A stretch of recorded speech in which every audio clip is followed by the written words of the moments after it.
Assalamualaikum warahmatullahi wabarakatuh. Ketemu lagi teman-teman sekalian. Sore ini, di sore yang agak mendung, saya silaturahim ke ayahanda saya, ayah angkat saya, Profesor Wahyudi Siswanto. Kalau di sesi sebelumnya, kita sudah ngobrol-ngobrol dengan beliau. Nah, kita kembali ngobrol-ngobrol dengan beliau tentang apa hari ini, yaitu tentang dakwah. Karena beliau ini selain guru besar, selain punya sekolah MI, selain punya RA gitu ya, rumah batik, banyak sekali ya. Sekarang juga mau mendirikan apa istilahnya rumah tafid gitu ya. Dan beliau juga sering mengisi pengajian-pengajian gitu ya, baik pengajian yang memang formal maupun pengajian yang untuk anak-anak milenial. Oh, Masya Allah. Kita sapa dulu, gimana ya kabarnya? Alhamdulillah sehat dan bahagia. Alhamdulillah. Ketemu beliau tuh mesti, gitu. Wajahnya itu membahagiakan. Gak pernah ketemu beliau itu dalam suasana yang sedih gitu ya. Selalu semangat. Ya, ayah kan apa namanya, hampir tiap waktu itu ada jadwal untuk dakwah pengajian, baik itu di kampus maupun di masyarakat, di masjid gitu. Sejak mulai kapan ya mulai berdakwah itu? Sebelumnya saya itu begini, kagum pada Pak Yusri Hansah.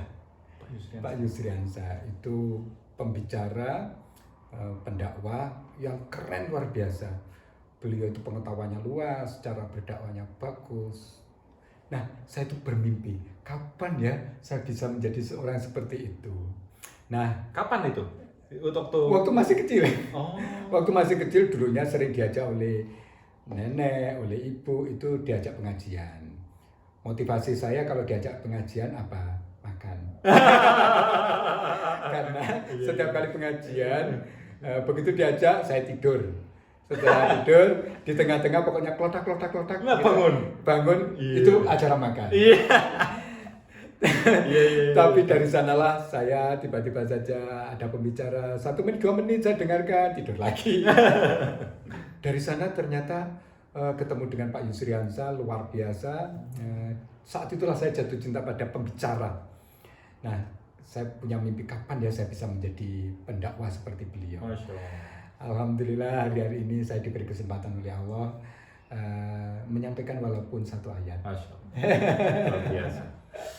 Jadi sejak kecil pengen jadi pendakwah dan alhamdulillah kayaknya jadi pendakwah juga sudah mulai remaja ya.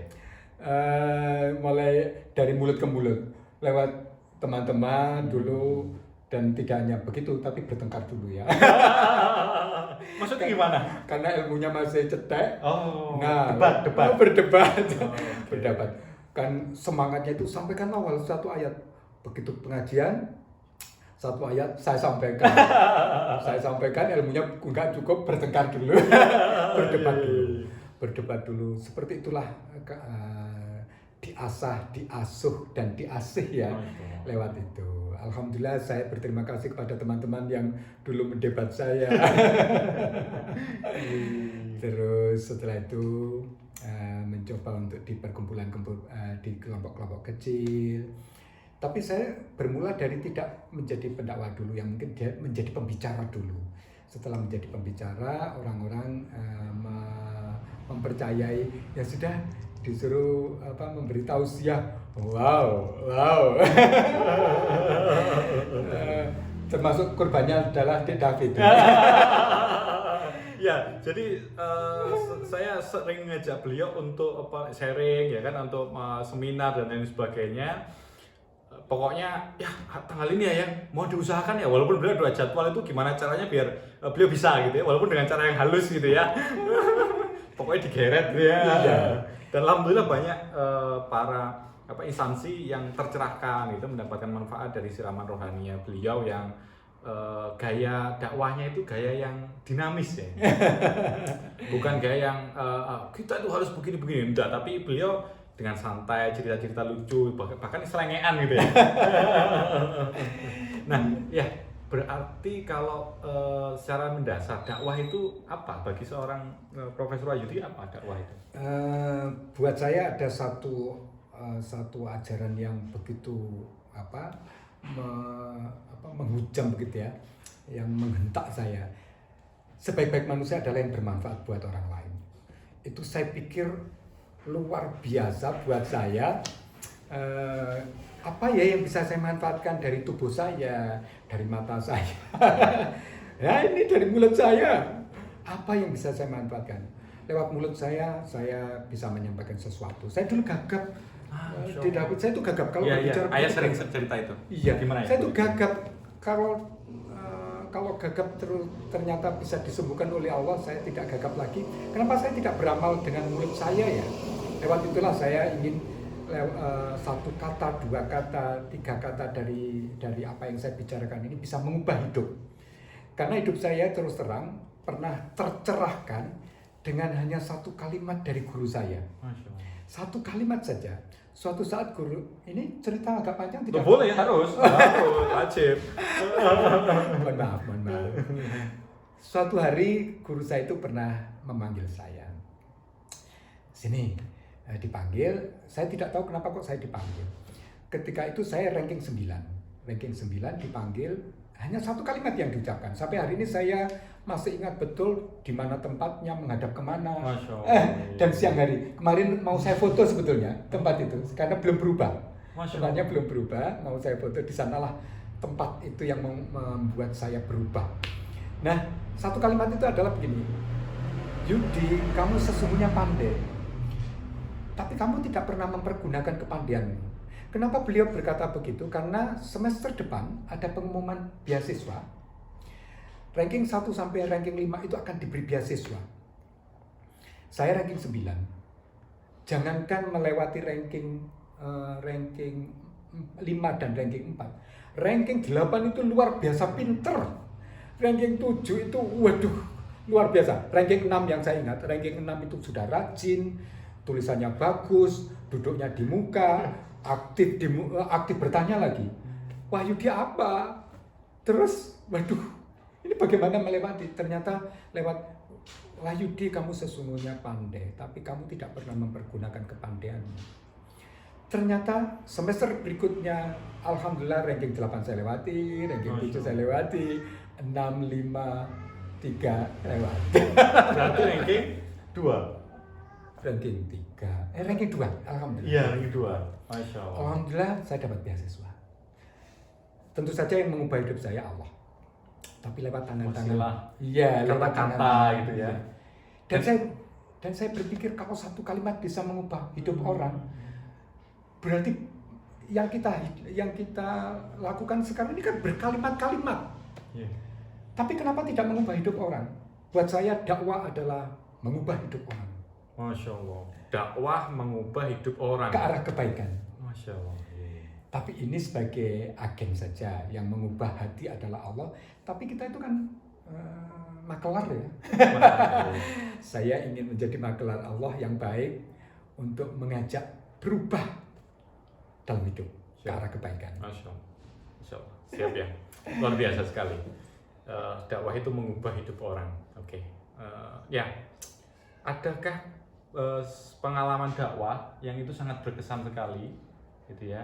Apakah itu karena kesulitannya ataukah karena memang capaiannya atau apapun itu yang sangat berkesan bagi ayah? Satu, saya pikir lucu-lucu berdakwah itu ada yang saya itu kan tidak biasa dilayani ya.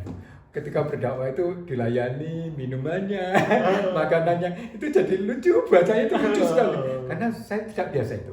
Kemudian dakwah yang disambut, saya itu juga nggak biasa. Saya itu orang egaliter, disambut, ditunggu, waduh luar biasa. Pernah satu kali saya diundang ke sebuah kota, sebentar, Tulungagung kalau tidak salah, Tulungagung itu lewat Trenggalek ya? Enggak, atau Trenggalek? Sebelum Trenggalek kalau dari Malang.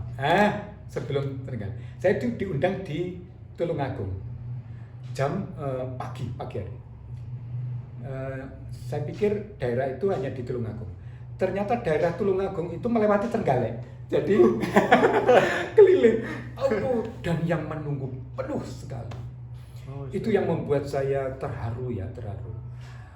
Banyak sekali orang tua-tua, anak-anak muda itu membuat saya terharu. Kemudian buat saya yang lainnya lagi pernah berdakwah itu di 30 orang, 50 orang, 100 orang. Yang membuat saya shock, saya pernah ceramah di 3.000 orang. Langsung haus saya. Karena teriak-teriak ya. Bukan karena nervous. Bukan karena haus. Ternyata guru besar bisa nervous juga ya? Iya, saya tuh nervous melihat, Masya Allah, yang ngaji 3.000 orang. Aduh, saya mau minum itu sungkan karena panitianya lupa memberi minum kepada saya. Wah ini 3.000 orang. Yang lainnya lagi saya berceramah di hadapan dokter spesialis. Itu membuat saya sesuatu banget. Orang ceramah di orang-orang pinter itu buat saya sesuatu banget. Ceramah di orang-orang yang mempunyai kesempatan untuk memiliki harta jauh dari apa yang saya bayangkan, itu sesuatu banget. Karena saya belum mengalami dunia itu. Nah, ketika saya berceramah di dunia mereka, saya memang sedikit harus meraba-raba apa sih sebetulnya yang bisa saya sampaikan. Juga yang menjadi tantangan buat saya adalah ini, saya harus menyampaikan sesuatu yang sudah pernah saya lakukan. Itu yang, buat saya takut luar biasa. Sampai hari ini yang saya hindari dan mulai saya, sebetulnya saya seringkali memperkenalkan diri sebagai bisa ceramah parenting gitu ya, parenting. Tapi mulai sekarang saya kurangi. Ini mulai sekarang saya stop. Mohon maaf teman-teman untuk yang memilih topik parenting, mungkin saya merasa bahwa saya belum menjadi ayah yang baik, menjadi orang tua yang baik. Tetapi seandainya ada pendaftaran siapa yang mau menjadi orang tua yang baik, saya daftar yang pertama. Masya Allah. Luar biasa. Pengalaman unik, pengalaman yang mungkin tidak bisa dirasakan oleh banyak orang gitu, tapi beliau luar biasa dakwahnya. Dan sebagai informasi, beliau dakwahnya tidak hanya di akademis, tapi beliau juga di sekitaran warga gitu ya, di rukun tetangga ya, di kampung. Yeah. Beliau dakwahnya lewat bulu tangkis ya, apalagi ya, lewat pingpong ya. Dari situ kita amar ma'ruf nahi munkar lah ya. Iya. Justru ketika kita masuk di situ, orang akan lebih mudah menerima nasihat-nasihat kita, betul ya? Iya, saya biasanya memberi contoh langsung. Saya nggak banyak ngomong, jarang banyak ngomong. Saya langsung memberikan contoh, karya nyata begitu ya. Bahkan saya menghindari banyak ngomong itu bersifat menggurui atau apa. Seringkali mereka itu tidak saya ceramai, tidak. Tetapi mereka itu saya ajak. Jadi saya ajak ke pengajian. Oh iya. Biar orang lain yang ceramah. Yang kedua, dengan cara saya pinjami buku. Ayo, siapa yang ingin membaca buku mula-mula? Mereka dari kultur yang tidak pernah membaca, tiba-tiba saja mereka harus membaca. Itu luar biasa tantangannya. Tapi begitu mereka jatuh cinta, itu terus selesai satu buku, pinjam lagi. Kadang sampai lupa mengembalikan. Kalau yang ini malah luar biasa karena mereka selalu mengembalikan, selalu ingat dan mereka pembaca yang luar biasa. Dan perubahannya, Masya Allah, perubahan dari orang yang dulu biasa-biasa menjadi orang yang luar biasa. Kehidupannya seringkali menginspirasi justru kepada saya. Jadi mereka dari orang yang sangat biasa menjadi luar biasa itu lewat seperti itu. Jadi dakwah contoh, dakwah karya. Jadi karya dan dakwah mengajak kalau saya itu kan tersesat di jalan yang benar gitu ya.